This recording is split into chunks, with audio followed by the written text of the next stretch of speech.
these puppies belong to Dots. Dots and Sweet Chewbacca. Look at them all smart. I gotta get over here. I'm gonna go over here.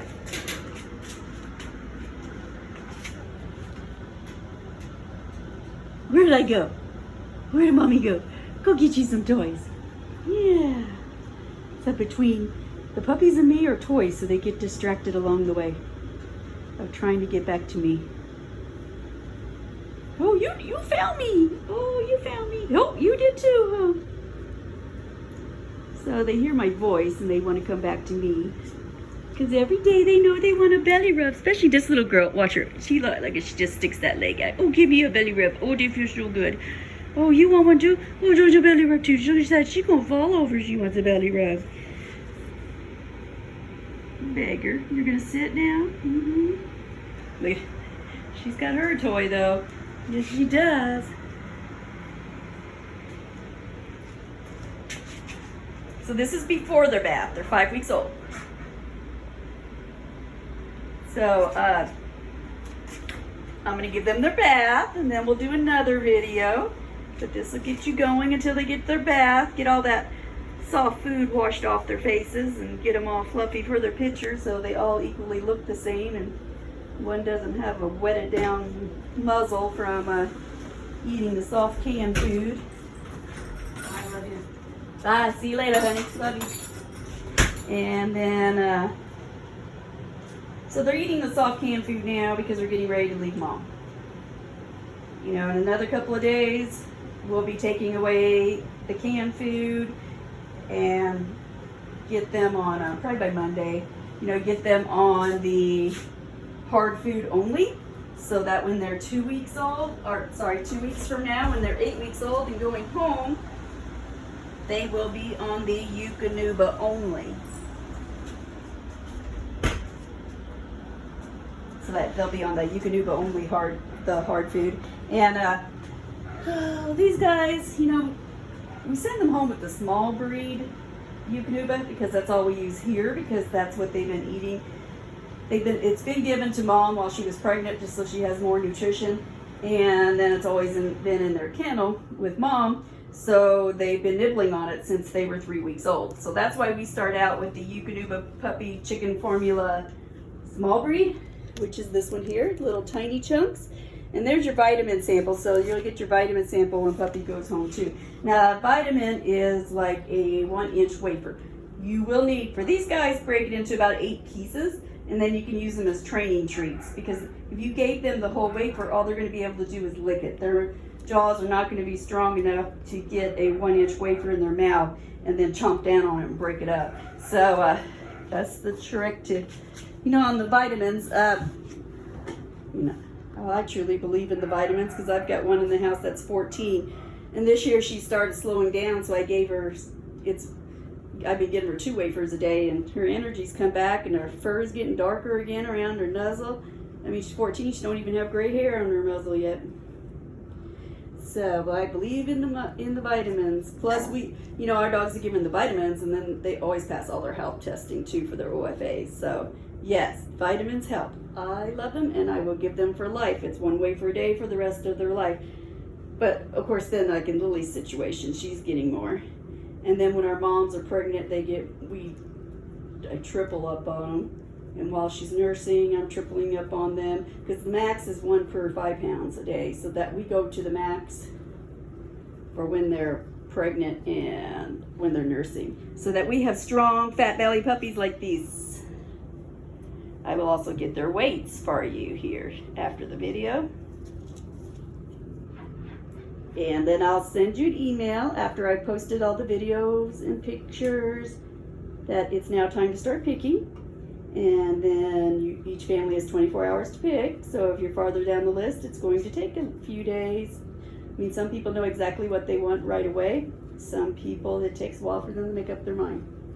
But as soon as each family chooses, I will go to my website and put that puppy's name next to the family's name. So you can also watch the website for updates on picking.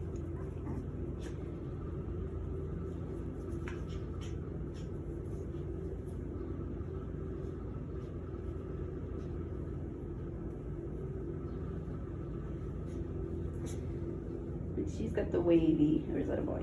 What color is that little one there? I bet you guys are ready. No, to orange ribbon.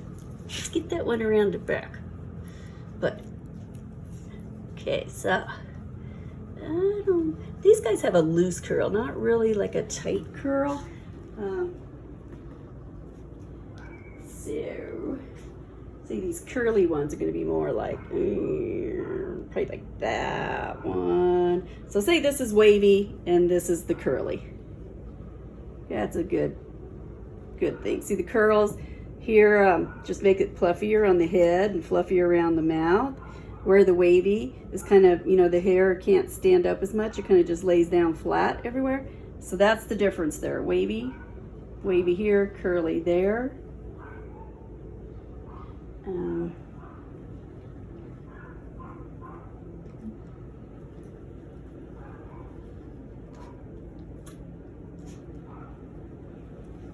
me see when these puppies can go home too, if there's anything else I need to tell you.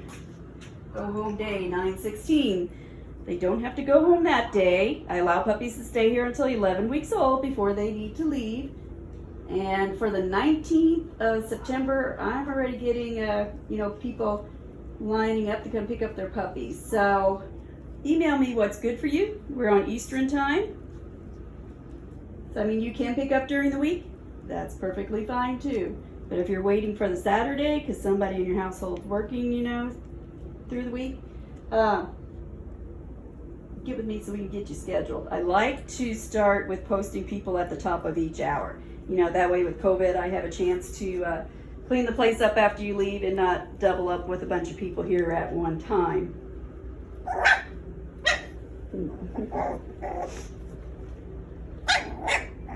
Yes, I hear you.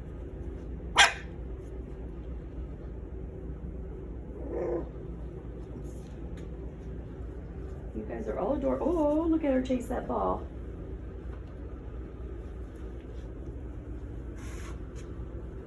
So, with this litter, I have a hard time, pointing out a different personality. I mean, look, they're playing right beside me. Why? Because they love people and they love their toys. They're playful and cheerful. Same thing with these three. You're not too far from me. You're right here. Did you see my foot? Yeah. And look at this one with the toy. Oh, you come over and stand on me. You stand on. Oh, yeah, you heard me now. You're going to come over and check in too. I call these check-ins. My dog will do it 1, 2, 3 times in the middle of the night. She just comes up she's sleeping by my feet, so she'll come up and just like look at me. And then she'll go back down to the bottom of the bed or she'll plop down next to me.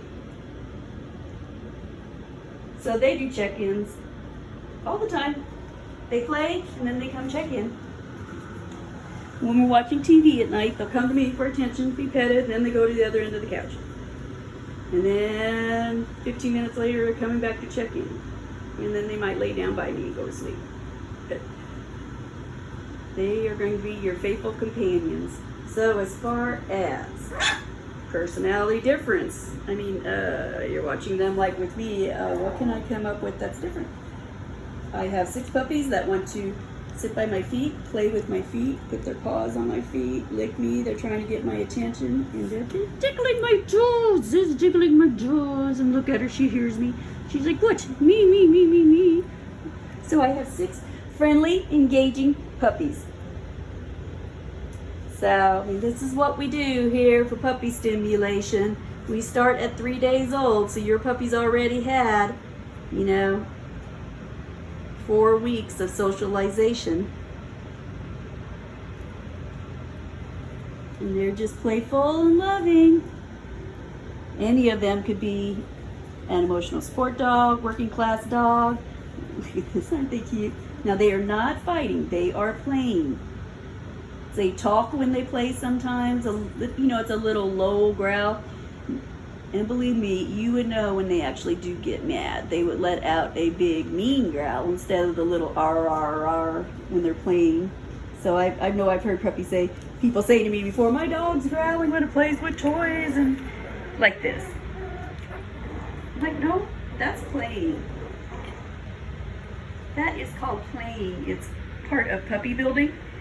The one thing when your puppy goes home, if you have children that are more, shorter to the ground, they see those more as a litter mate, somebody they can play with and take advantage of, and they can start this action with their child. They're not chewing on you to bite. It's more of a soft little, soft little mouth on you. But so what the puppies do when they're playing, if one plays too rough, the other one could yelp and walk off because they've had too much. So if your dog does start playing too rough, put its paw in its mouth, close its mouth down on its paw. If it yelps, you've done the right thing. It's got to realize its teeth are sharp and it needs to have a soft mouth and not bite down so hard. And that's what the litter mates are teaching each other. Sometimes we have singleton litters here with only one puppy in the litter. If we have another litter close to the same size, I move that puppy over to that litter because it needs that interaction with its litter mates to learn socialization. So we get all the puppies under my feet, so I really can't say anything different. I don't even see a lazy one. They're all up and playing, and he's got some shredded paper stuck to his butt. That's why he needs a bath. At this age, since mom's really weaning him off, she only wants to go in there about 3 times a day now, and they have to learn to wipe their own butts because mom has always been licking them clean. Sounds disgusting, but that is mom's job from birth. She licks them clean every single day. So now she's sort of weaning them off, and they have to learn how to keep their own butts clean.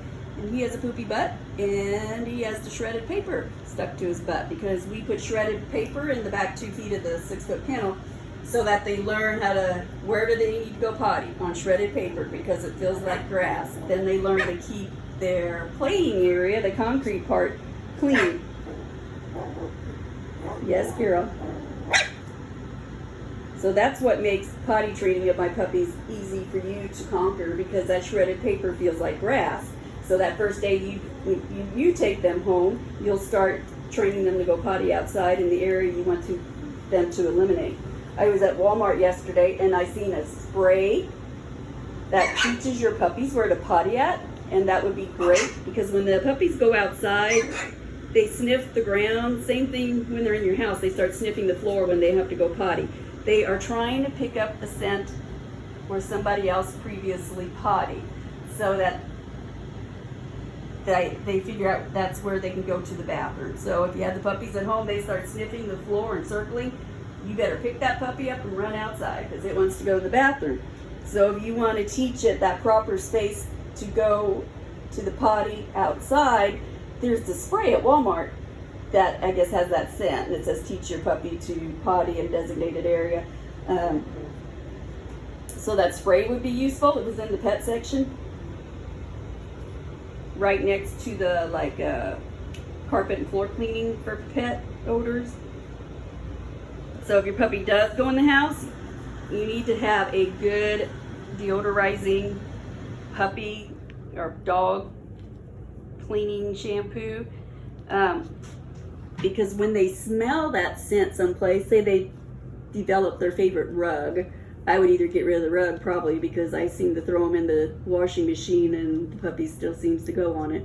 So, but anyhow, and I try all these different cleaners too. I really haven't found a perfect cleaner. So yeah, because you have to get all that smell of the urine and the poop out of whatever they've gone on, because when they smell that, then that triggers their senses to go potty.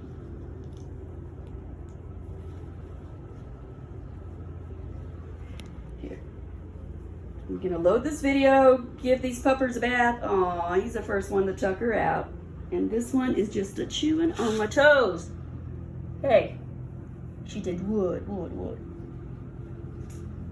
I don't even know if it's a boy or a girl. That's the lime ribbon. Is this boy or girl?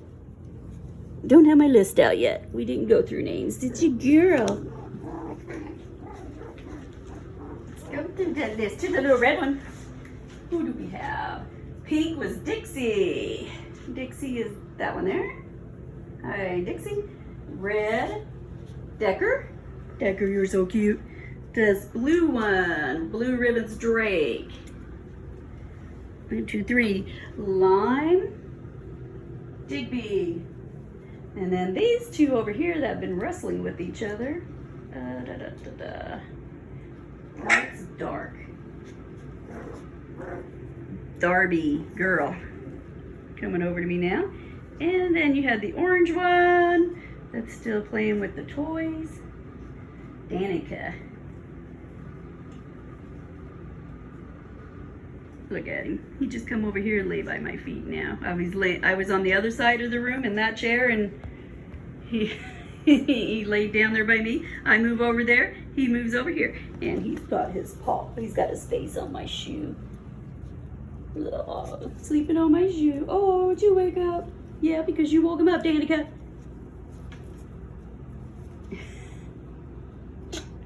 They're adorable. Yeah, go get your, oh, good girl. Learn to ring that bell.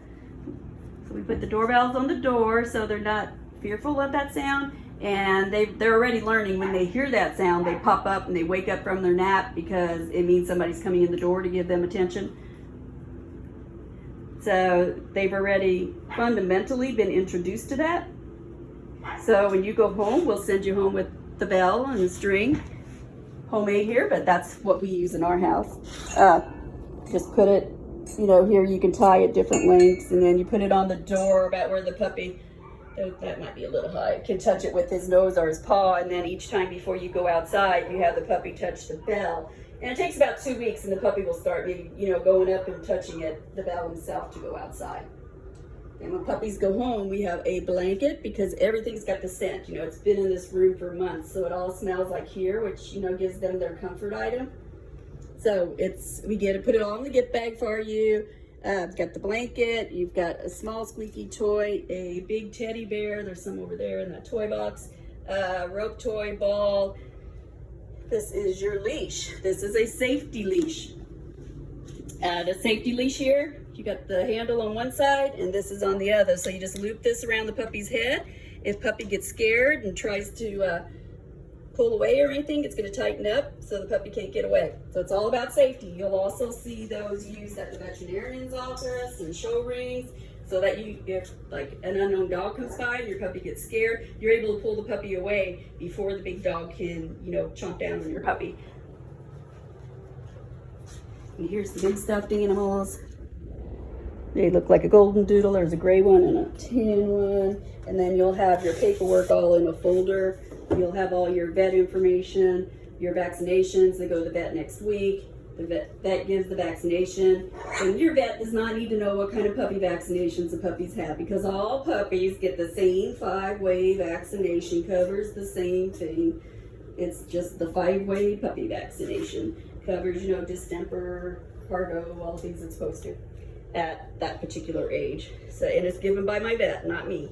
So if your vet asks what all was in it, it's most likely because he just wants to know, is the vet giving it or is the breeder giving it? Because some breeders give their own vaccinations, and then the vets don't like that and they want to start over. So that's probably all your veterinarian actually wants to know. But all that will be sent home with your puppy so that the veterinarian can take over. You still need to have the puppy seen within 3 days, because that's your own insurance that your puppy came to you disease-free. And if it gets into something after that, then it's not, you know, it can't come back on me either. So it's your safety net and mine. So they'll be sent home their CKC paper, their microchip registration paper. It's prepaid for life. So it's one time you go into you just enroll in their system, either by phone or website. Put the microchip number in and puppy information, your contact information, and you're set to go unless you change an address or phone number. And you can keep all that information in that folder for life. If you ever, you know, if you moved, you can change the address then. And then your 30 days free health insurance will be in there. How to order those puppy vitamins, sample food. I think I got it all covered. It's a lot to accomplish in a few short weeks before these puppies go home. Okay, time for the bath.